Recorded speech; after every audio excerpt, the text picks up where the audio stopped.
Hello my dear students and welcome back to Excellence Batch, and I am your Diksha ma'am. So today we are going to start with the pregnancy and gestation part of this chapter. In the previous class we have done how the implantation and pregnancy occurs. So it's time to move further and see how a baby is formed, how this beautiful life is formed inside a mother's womb. So let's get started.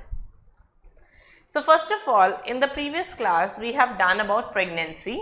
So when we say female is a pregnant, we say a female is a pregnant when the implantation is successful, when the blastocyst gets embedded in the female's uterus. Only then we say it is like successful, the pregnancy has occurred. This is what we say, right? So for example, we had this blastocyst which have outer layer of trophoblast and inner cell mass, yes. So this is trophoblast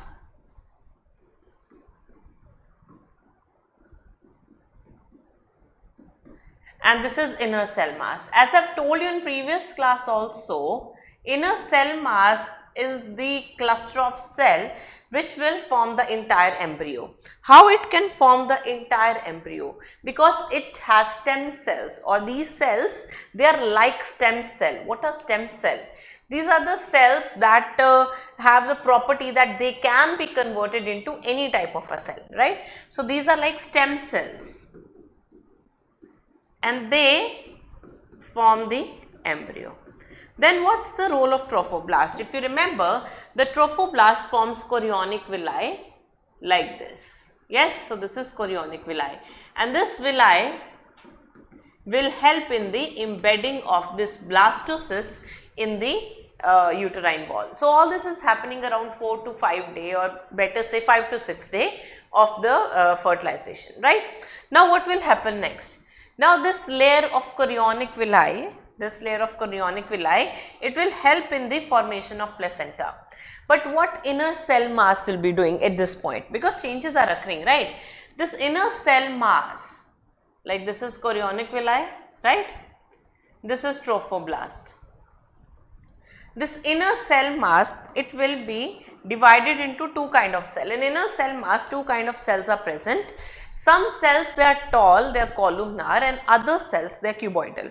So the inner cell mass will be divided into two portions, the upper layer of cell and the lower layer of cell. Or we can say the inner cell mass gets differentiated into two layers, the upper and the lower layer, like this. Yes. The upper layer is known as epiblast.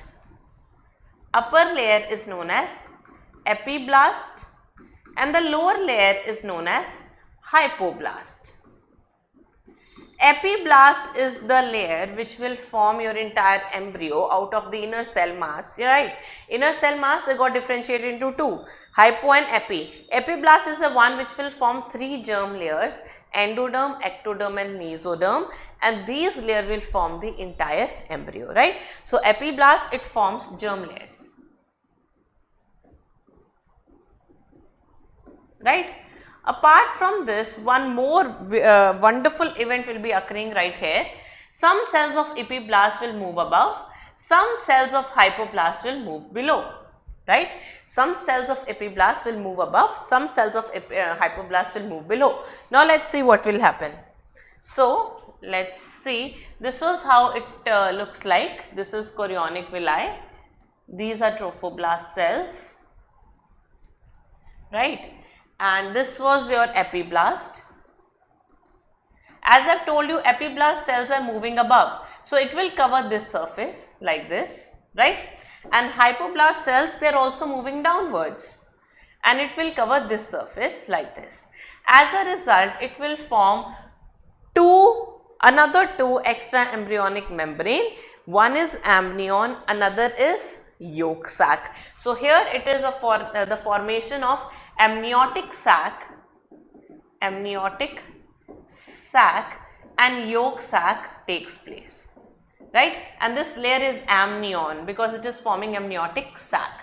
So we have three we have formed three extra embryonic membranes. I have told you extra embryonic membranes are membranes which are present outside the embryo, they are not the part of embryo. Why? Because epiblast is the one which will form embryo. Epiblast is the one which will further give rise to first endoderm, and then it will form mesoderm, and then it will form ectoderm. So that's the sequence how three germ layers are formed. First endoderm will be formed, and then mesoderm, and then ectoderm will be formed, right? All these three germ layers have fate, it will form the entire embryo, right? Like ectoderm will form your entire nervous system, ectoderm will form your skin, it will form your entire nervous system, right? It will form your eye, ear and everything. On the other hand, if I talk about mesoderm, it will form all your circulatory system like heart, like your blood, like your connective tissue, like your muscles. All these, they will be formed from mesoderm, like spleen, like gonads. Whereas endoderm will form your gut, your liver, your glands like thyroid, parathyroid, all these glands, they will form from endoderm. So this is the fate of all these three germ layers. These three germ layers, they are responsible, or they are given the responsibility to form the entire embryo, right? So now after these three germ layers are formed, right, for example, this is the embryo, right now it is considered as a blastula only. After the three germ layers are formed, you will call the embryo as gastrula. What you will call it as? Gastrula. Let me draw the diagram. For example, this is your chorionic villi, again this is trophoblast, right, and here we have the ectoderm. Imagine this is the ectoderm. This is the amnion, right, and below we have, imagine, the mesoderm, and here we have the endoderm, right. So three germ layers are formed. Here we have yolk sac, this is yolk sac, the hypoblast and yolk sac. Okay, so as you can see in this diagram, three germ layers are present which have been formed from epiblast. This is your ectoderm, this is your endoderm, and this is your this is your mesoderm, middle one, and the lowermost one is endoderm. So now this embryo will be considered as gastrula. So gastrula is the embryo which contains all these three germ layers, and process of formation of these three germ layers to form this embryo gastrula is known as gastrulation. What do you call it as? Gastrulation. So what is gastrulation? Gastrulation is the formation of gastrula. It's a process of formation of gastrula. This, what is gastrula? How it is different from blastula? Blastula has blastocele, this does not has blastocele. This one, the blastula has inner cell mass, this one has three germ layers which will form the entire embryo. So that's the beauty of your embryonic development, right? And everything is taking place like in first to 2 weeks of pregnancy. In fact, in the first week of pregnancy, the germ layers are formed. Okay, so this is how initially every three germ layer is formed to form gastrula, right? And these three germ layers later on they form the entire body organs, like I have told you, like gut, liver, these glands, they are formed from endoderm, and your mesoderm, it formed these body organs, and ectoderm these. So these are certain examples. I am not going to talk about all the entire body. Okay. Anyways, let's move further and talk about placenta.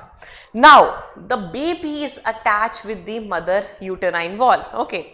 And what is helping it in attachment? Chorionic villi. You all know that, right? So like we have done, this is the embryo, this is the uterus, this is the uterine wall, right? And blastula is embedding with the help of its these villi.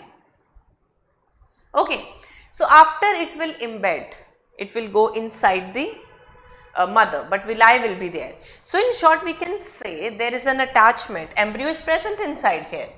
Embryo is present here. Okay, I am writing E for embryo. Embryo is present here, and this is mother's uterine wall. So between these two, there is a source of attachment, and this is known as placenta. So this is what placenta is. This is what placenta is. So you can see this placenta is formed by two things. What are those two things? This portion is a uterine tissue, the endometrium. Okay, and this is chorionic villi. So can I say placenta is formed by not just by the fetal portion but by mother and fetal portion both? Can I say that? Like I have said, if this is the embryo, these are the villi of embryo, right? And this is the mother's uterine wall. This is how it is embedding. So if this is the embryo, right, like let's do it like this. If this is the embryo, this one is the embryo, this is the villi, and this is the mother tissue in which it is embedding. So right now this is the embryo, so this will be the placenta which is holding both together. So placenta is technically formed by both the maternal and fetal part. So placenta is formed by both maternal part and the fetal part. So only mother is not responsible for formation of placenta, not only the fetus is responsible for formation of placenta. Okay, now what is the maternal part? Uterine tissue. And what is the fetal part? That's chorionic villi. Now the main question, what is the role of placenta? Why nature has given placenta? Most of you must be thinking, ma'am, there is nothing to think about. Baby need food, mother will give it through placenta. That's true. So first of all, this placenta, it is acting as an organ for transport of substances. So one role of it will be, it will act as, or it will help in transport. This can be transport of food, this can be transport of waste. Now ma'am, why are we giving waste to the baby? We are not giving waste to the baby, we are taking waste from the baby. Okay, so it's like an organ that help in transport, right? Another, it is also acting as a barrier. How barrier? Imagine we give blood vessel directly to the fetus and there is no placenta. Imagine there is no placenta and we directly give blood vessel to the fetus, then what will happen? In that case, a lot of bad substances from the mother will enter into fetus and that might harm the fetus, right? So that's why it is acting as a barrier, right? And third thing, it acts as an endocrine body. Endocrine means it will secrete some hormones. It will secrete some hormones, right? Now this is the early embryonic stage where the germ layers have formed and this is how placenta looks like. But after that, after like around 3 to 4 weeks, when the fetus has formed some of the organ, it has it's not known as embryo, it has become fetus because it has grown its organs. Now what will happen? How the placenta will be present? So when the fetus has grown, the placenta becomes disc-like, like this, right? It will become disc-like.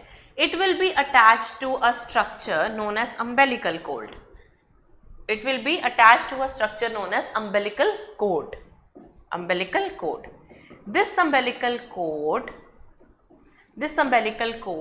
will be attached to the fetus. So this is how you imagine the fetus is. So this umbilical cord will be attached to the fetus. Right here, you must have seen when a baby is formed, on its navel a cord like structure is present, right? Doctor tie it up and after that, after some time it gets moved off, right? That structure is known as umbilical cord. So when you have early embryonic stages, the baby is directly attached through the chorionic villi with the uterine portion. This is how placenta is. But when the embryo has been converted into fetus, it has grown a little, the placenta will also grow along with it and umbilical cord will be formed. So now the baby is not directly attached to the placenta, it is attached through this cord-like structure known as umbilical cord. Now what umbilical cord have? Umbilical cord contains two umbilical arteries 2 umbilical arteries and 1 umbilical vein. And since they are blood vessels, so they will be containing fetal blood. So no mother's blood is present in the umbilical cord, the blood is a fetal blood. So exchange of everything will take place over here through placenta, right? For example, this is the uterine tissue. Here the mother's blood vessels are present. Here the mother's blood vessels are present. Okay. So blood vessels are opening here. Imagine from blood vessel we are taking oxygen. So this oxygen will go inside here and it will take the CO2. This is how the exchange will later on takes place. So umbilical cord is a cord-like structure which contains blood vessel which contain 100% fetal blood, right? And always umbilical vein will carry oxygenated or deoxygenated blood. Here there is opposite. It will contain oxygenated blood, whereas artery will carry deoxygenated blood. Just like pulmonary artery and pulmonary vein, right? So now let's see and discuss the role of placenta in much detail. Let's see. So first is, it helps in transport of nutrients. Transport of nutrients. It also helps in the transport of waste like urea. For example, the baby is not pooping, right? You understand pooping, it's not defecating. So at this point a lot of waste, because when does we make poop, when does we defecate? When we eat food through mouth. So baby is not eating food through mouth, it is directly taking the the last metabolic product. For example, if a female is pregnant, she had chapati. Chapati have starch and starch will break down into glucose. So that's the role of digestive system. Now that glucose from mother's blood will directly go into the fetus. So fetus doesn't need to break the glucose. So it is not eating glucose, it is taking it via blood. So the glucose from mother's blood will enter into fetus blood and it will be directly metabolized. Now the waste that a fetus body is producing, now because the kidneys are not functional in early stages, so that waste through blood will go back to mother and mother will excrete it. That's why mother's metabolism is 2 or 3 times higher in the pregnancy than the normal person. Why? Because she is also working for the baby. The mother's body is working also for the baby, right? So this is how important, how important it is to take care of a pregnant female, because her body is working, twice or thrice as yours, right? So this is why we need the transport organ, that is placenta. So placenta will allow a lot of movement of nutrients, gases, waste, right? So there also will be transport of the gases. Now as we have said, it is acting as a barrier. So why there is a need of a barrier? First of all, some harmful substances can move inside the baby's body or fetus body, like certain bacteria and viruses. But if we have a barrier, it will prevent the entry of all those bacteria and viruses into the fetal body. So it is acting as a barrier. Why? To prevent the entry of harmful substances.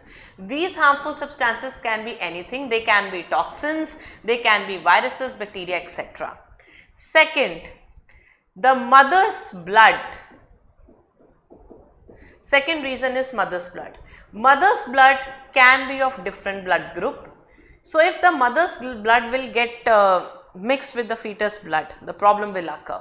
But we don't want mother and fetal blood to get mixed. So when the fetus is in the womb, at that time there is no mixing of blood, right? So here we are preventing mixing of blood. So placenta is acting as a barrier to prevent the mixing of blood. Why? Because mother's blood may have different blood group. That can be a reason. For example, mother blood group is A and fetus is O, there will be a problem, right? Second thing, the mother's blood is at high pressure.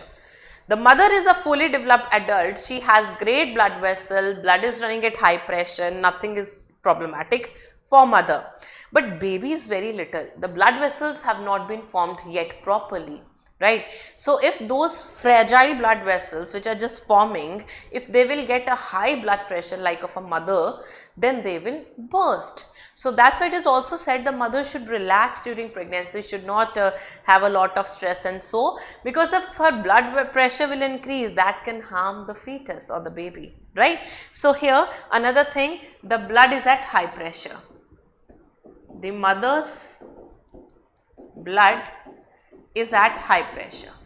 Now the question that I want to ask you guys, I said a lot of harmful substances, they cannot pass through the placenta. So all the harmful substances cannot pass through the placenta? No, it's not like that. You know, if you have heard, if a mother has HIV, it can also occur to the fetus. So some viruses can easily pass the placenta like HIV and so. Fine. Alright. Now the another thing, endocrine, which is most important. So your placenta is an endocrine organ. Why? Because it secretes hormone. Let's see, which hormones does placenta secrete? It secretes first of all very high amount of progesterone. Progesterone is considered as main pregnancy hormone. If a female have high amount of pregnancy hormone, this progesterone, then how it will help in maintaining pregnancy? It will maintain endometrium and placenta. Now you must be thinking, ma'am, it is secreted by placenta, maintaining placenta. Very true. In the first 3 months of pregnancy, when the placenta is not fully formed, it is not a complete endocrine organ. It becomes a highly active endocrine organ after first trimester. So in the first trimester, okay, you don't know about trimester, let's leave it. In the first 3 months, let's say first 3 months of pregnancy. In first 3 months of pregnancy, the placenta is not fully formed, it is not a complete endocrine organ. So all this progesterone, you know, the source of progesterone is basically the corpus luteum, the ovary, right? But after the placenta is formed, it will also keep on producing progesterone, and the pressure on corpus luteum will decrease, and it will also keep on maintaining itself. Now in the later phases of pregnancy, you will also get estrogen in female's body, but in later phase of pregnancy, high amount.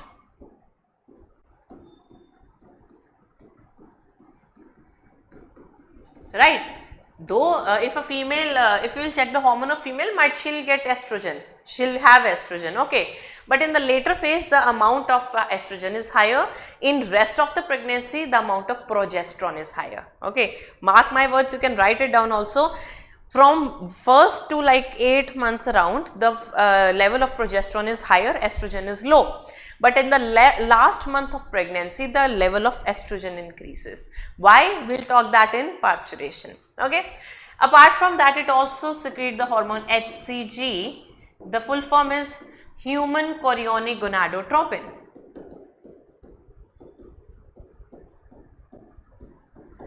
It is just like LH. We have done, this is the first hormone that tells you about the pregnancy. It is secreted by the even initial phases of placenta. This is a hormone that is secreted at first by your placenta. So how does it mimic LH? For that you need to understand the process. In the female reproductive system, in a non-pregnant female, what we have seen, when GnRH come, it asks the anterior pituitary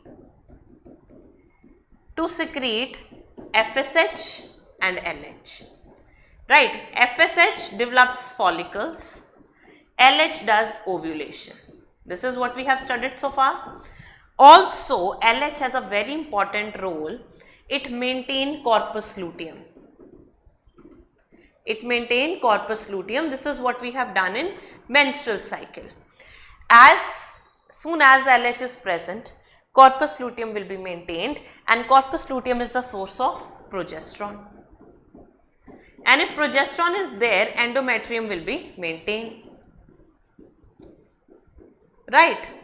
Now, but the fate of LH is, LH has a very that property, whenever there is progesterone in high amount, it will definitely inhibit LH, right? It will give negative feedback to LH. So this is what happened in menstrual cycle. In menstrual cycle, what we have done, when ovulation occur, LH is at peak. So corpus luteum is formed. But when corpus luteum is fully formed, it forms progesterone, and that progesterone will now keep on giving negative feedback to LH. That's why LH drops, and then at 29th day, the female endometrium, it moves down. This is what we have done. This is how the cycle moves. This is how all hormones are dependent. Now, imagine a female is pregnant. In first 3 months, we are dependent on corpus luteum for progesterone because placenta is not fully formed. But when the progesterone will be higher, LH will move away because it gives negative feedback, it inhibits LH. Progesterone inhibits LH, right? Then how the progesterone will be maintained, how endometrium will be maintained. So for that, what nature does, as soon as implantation occur, the placenta will secrete HCG, which will mimic LH. Now LH is gone. Imagine female is pregnant today and LH is gone. When LH will be gone, HCG will come and rescue corpus luteum. And it will keep on telling, I am like LH, I will help you. So HCG will keep on maintaining corpus luteum so that progesterone should be formed and endometrium will be maintained. You got my point? So what happened in normally, this is what happened. So in pregnancy, LH will drop. So what HCG will do? HCG will maintain corpus luteum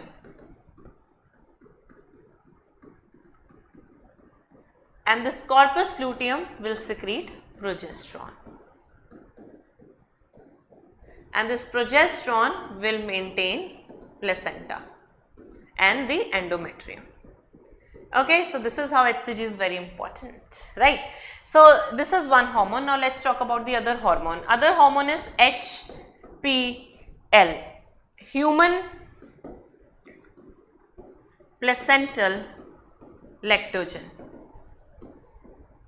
Human placental lactogen. Lactose. What is lactose? Sugar, milk sugar. So HPL is that hormone secreted by the placenta. It will make sure that female's breast start developing. Progesterone and HPL, in fact, they will keep on doing one single thing. They will develop the breast so that the female breasts are ready to produce milk. So that's why its name is lactogen. So HPL along with progesterone and another hormone, prolactin. Prolactin in initial phases is very low, but in later phases is increasing. It increased, right? So along with progesterone and prolactin, HPL develops mammary glands.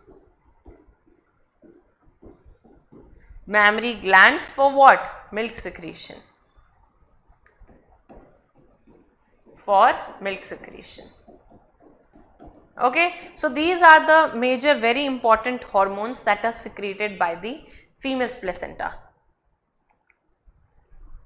Now, what are the other hormones? Let me also introduce with those. What are the other hormones? These hormones, they are very important in pregnancy, but they are not secreted by the placenta. For example, we have first hormone relaxin. Relaxin comes from ovary. So who or what thing in ovary secretes the relaxin? Corpus luteum. What's the role of this relaxin? You know, when female is at the end of her pregnancy, the baby has to come out. So obviously it will come out from female's body because baby is in the pelvic region. So we want the pelvic bones to relax, so that the pelvic bone will expand and baby can easily move out. So basically it relaxes both cervix and pubic bones, joints of the pubis or pelvic bones, so that the baby can easily move out. Hence its name is relaxin, because it is relaxing something. So it will relax the cervix and pelvic joints for easy parturition. Parturition means delivery of baby, right? Apart from that, in female, whenever she is pregnant, other hormones also increase like cortisol, thyroxine. These hormone in female, they also increase several folds. That means if you will check the thyroxine level in a pregnant female and in a normal female, it will be very different. It will be very different. So, they increase several folds. Why? What's the role? So, cortisol has a role in last phases, that is parturition. And thyroxine is very important because it helps in differentiation of tissues. If a female does not have appropriate amount of thyroxine in her body, then the differentiation of baby's tissue will not take place. Why? Because two important events in the gestation. What is gestation? The embryonic development is cell division and cell differentiation. If differentiation will not occur, baby will have no proper brain and no proper body. So, that is why thyroxine is very, very important, right. So, because it is important for differentiation, and there are only two events that are happening: cell division, differentiation, cell division and differentiation. This is what baby is doing, right. Okay. So, these are the certain hormones. Let us talk about gestation now. As I have already used the word gestation, so let us talk about it. Gestation is the technical word used for embryonic development. So, if I talk about definition, it is basically not just embryonic development, but it is the time period of embryonic development. For example, it's basically the time period right from fertilization to the delivery of baby. Imagine the fertilization took place today and now the baby will be delivered after 9 months. So, that 9 months is a gestation period, right. So, gestation period is basically the time period from fertilization to delivery of baby. In human, it is technically 9 months. In human, it is technically 9 months. Okay. So, we have divided these 9 months into trimesters. Usually, doctors carry out these pregnancy details in the form of weeks and the trimesters. Now, what is this trimester? For example, we have 1, 2, 3, 4, 5, 6, 7, 8 and 9 months. This is the period where baby grows, okay, in the womb of a mother. Now, we have clubbed them like that. So, 3 months make one trimester. So, this first 3 months is first trimester. Next 3 months is second trimester. And now, this one third trimester. Okay. The most is important trimester is the first trimester, because in first trimester all the organs are formed, but the baby is in a miniature size, very small, but all organs are formed. So, this is the basic time period where female has to take a lot of her care, what she is eating, and she should not be like having any infection, because a baby can easily got those infections. Okay. So, here first trimester, second trimester and third trimester, it is the complete pregnancy of a female, and then comes the week. Like in first month we have 4 weeks, then 4 weeks, then 4 weeks. So, like around 12 weeks means one trimester. So, this is how they does, right. So, let us talk about what is formed when. Let us talk about those exact time period, what is formed at what time interval.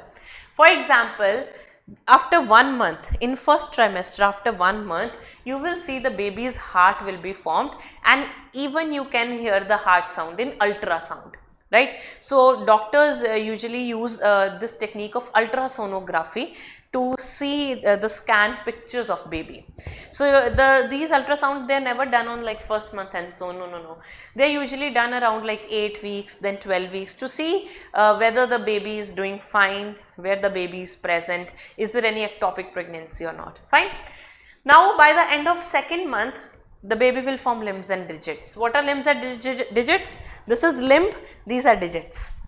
By the end of 12 weeks, most of the major organs, genitals, limbs, everything will be formed. Okay. So, by the end of 12 weeks, we can easily see whether it's a male or a female by just looking at the genitalia.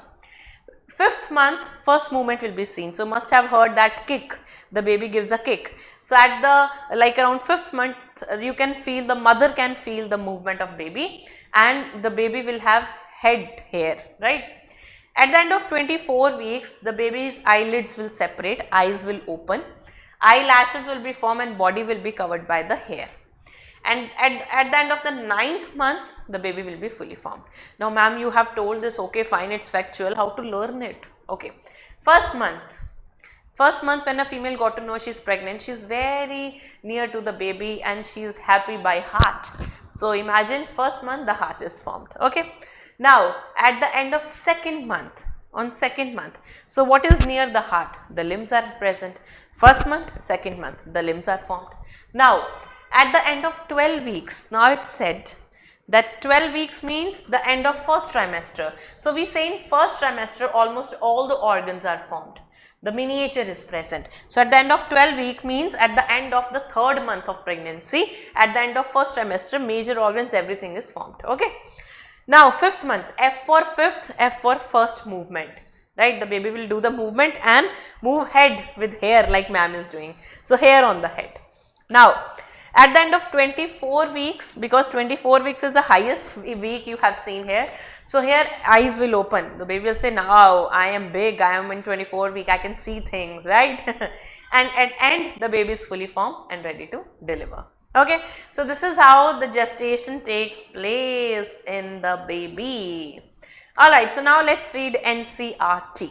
So, let us read this. After implantation, finger-like projections appear on the trophoblast called chorionic villi, which is surrounded by uterine tissue and maternal blood. So, we all know the chorionic villi start to embed inside the uterine tissue. If the font size is less, what I would suggest, please open your NCERT. That's a clip from NCERT. Okay. So, the chorionic villi and uterine tissue become interdigitate with each other and jointly form a structural and functional unit between developing embryo and maternal body called placenta. The placenta facilitates the supply of oxygen and nutrients to the embryo and also the removal of CO2 and excretory waste material produced by the body. The placenta is connected to the embryo through an umbilical cord which helps in the transport of substances to and fro from the embryo. So, this is how they have told what is the function of placenta, right. Now, placenta secretes, because it's an endocrine tissue, it secretes hormones like HCG, HPL, estrogen, progesterone. In the last phases, because I have told you relaxin will be released in last phase because it helps in parturition.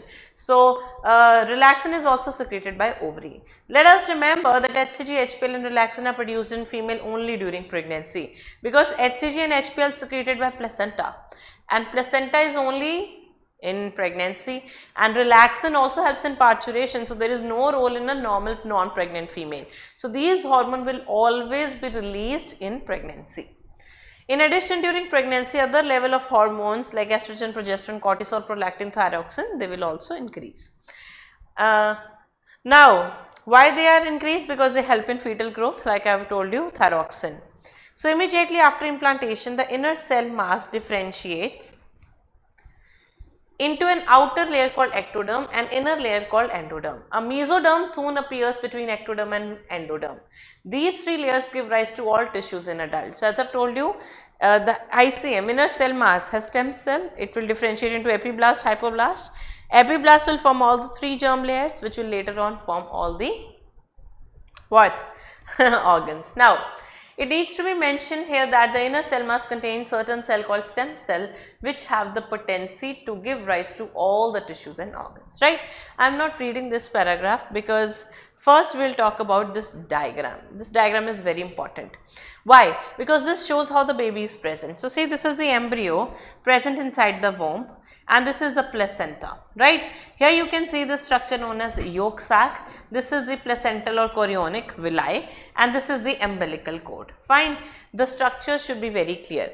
Now, let us talk about the extraembryonic membranes which we are talking about so much, the amnion, the yolk sac, the chorionic villi. Let us talk about them. So, there are total 4 extraembryonic membrane. Extra means outside, Okay. There are total 4 extraembryonic membrane. Let me start it with which we have already done. One is chorionic villi. Second is amnion. Third is yolk sac. And the last is allantois. This is new one for you. Right, there are 4 extraembryonic membrane. First of all, what these membranes are made up of? They are made up of cells of mesoderm and ectoderm only, right? So just like I'll say, the chorionic villi is made from the trophoblast, which is just like ectoderm, and the other layer it has is mesoderm. So what is the role of chorionic villi? It helps in placenta formation. This is its role, because chorionic villi forms a fetal part of placenta, right? Second is amnion. So this amnion, if you will see, it is sac like, amniotic sac, like here the embryo is present. This is how embryo is present inside our or a female's body, and embryo is present in the water bag like structure, and this water bag is known as amnion. What do you call it as? Amnion. This amnion is made up of 2 layers. One is mesoderm and another is ectoderm, right? Inside of this is present amniotic fluid. What is this? Amniotic fluid. This fluid is very much important for fetus. Why?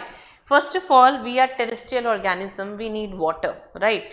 So this fluid will prevent desiccation or dryness of the fetus. Second, it contains antibacterial properties also, and third, it acts as a cushion. So it is basically protecting the baby with all sorts it can, right? So first, it prevents desiccation. What is desiccation? Dryness. Second, it has antibacterial properties, it can kill the bacteria. And third, it acts as a cushion. Fine. Now the yolk sac. Yolk sac, as you can see in this diagram also, this is where the yolk sac is present.